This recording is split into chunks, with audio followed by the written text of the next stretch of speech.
Hey Alex, Blogger Grudges here. In this video I'm going to show you how I painted these bomb squigs. These models are from the Wrecking Crew Kill Team and Tank Busters box for Warhammer 40,000, but everything I'm going to demonstrate in this video could be applied to squigs from other ranges like Age of Sigmar. The models in the Kill Team box are modern sculpts and have nice sharp details compared to those older Night Goblin sculpts. They're also a great excuse to paint some bright colours in your grimdark future. This video should hopefully help you get your squigs ready for the tabletop in no time. All the colours I'll be using are on the screen right now, but feel free to swap them out for whatever alternative range you prefer. I've started off by base coating both of these models with Brain Matter Beige, which is a nice warm colour to cover with contrast paints. For the red squig, I'm going to cover all the areas of skin using Baal Red. This is really great coverage and I was happy with just one coat of this. On the yellow squig, I'm going to use Imperial Yellow on the skin. This doesn't quite cover as well, and looking back now, I'd suggest adding at least a second coat to increase the opacity of the yellow. Don't worry about making any mistakes here, we'll cover all of those up later on. Now the most fiddly part of any squig model is always the mouth, particularly on the Age of Sigmar sculpts. This can be a bit tricky to reach. To keep it simple, I'm going to fill the entire mouth with Volupus Pink. This is a nice reddish purple, great for mouths and gums. Try to keep this off the skin wherever possible, especially the yellow, as it will stain very easily. It's fine to get paint on the teeth or the explosives, and we'll fill those in later anyway. Speaking of explosives, let's colour those in next. One squig has some sticks of dynamite in his mouth, and the other one has a stick bomb. I'll paint both of these with German Grey, which is a dark grey that will contrast well with the teeth that we'll paint in soon. Next, I'm going to colour all of the metallic areas of the model, and to keep it simple, I'll do all of those in Iron Hand Steel. In particular, I'm going to use this on the rocket and the metallic ends of the stick bomb. If you were painting a lot of these models, it could be fun to swap this colour out in some spots for gold or brass, just to add a little bit of variation. The last large area that doesn't have a base coat yet are the straps holding down the explosives. I'm going to paint these using Steel Legion Drab.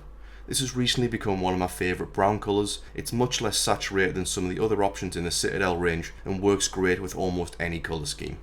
One of the squigs has some sticks of dynamite stuck in his mouth, and those have fuses attached. I'll colour these fuses with Zandri Dust, and while I have the paint on the palette, I'll also colour in the claws of both squigs using this colour.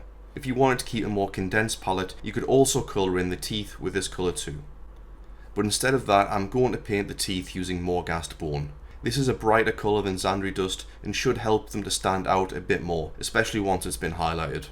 I've always found this colour to be really thin, so you may need to apply 2 or 3 coats to get a nice solid colour.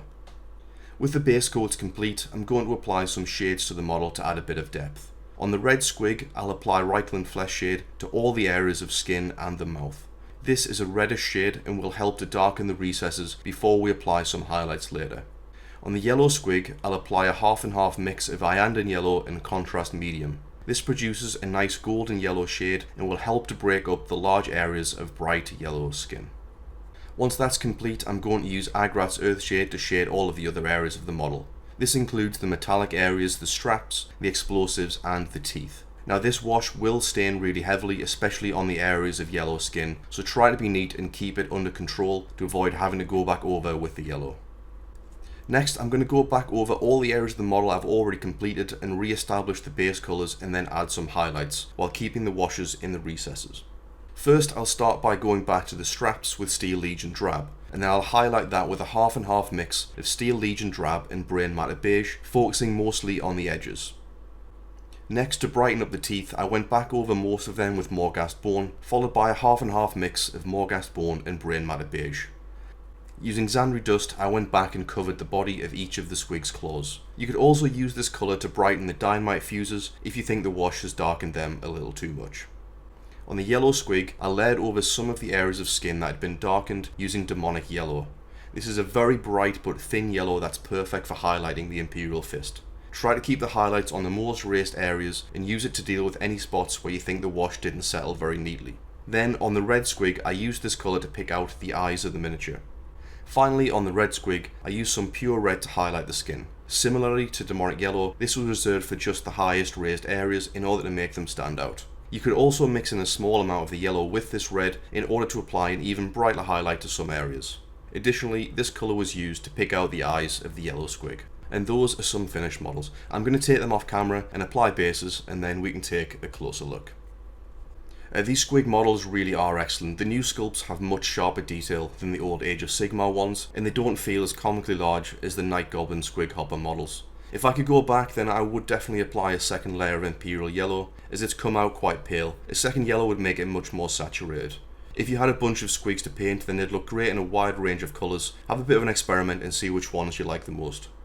That's all for this video, hopefully enjoyed it. I'll have another video coming out soon focusing on some orcs from the new Armageddon box. If you're interested in sticking around, then please leave a like and subscribe, and thanks for watching.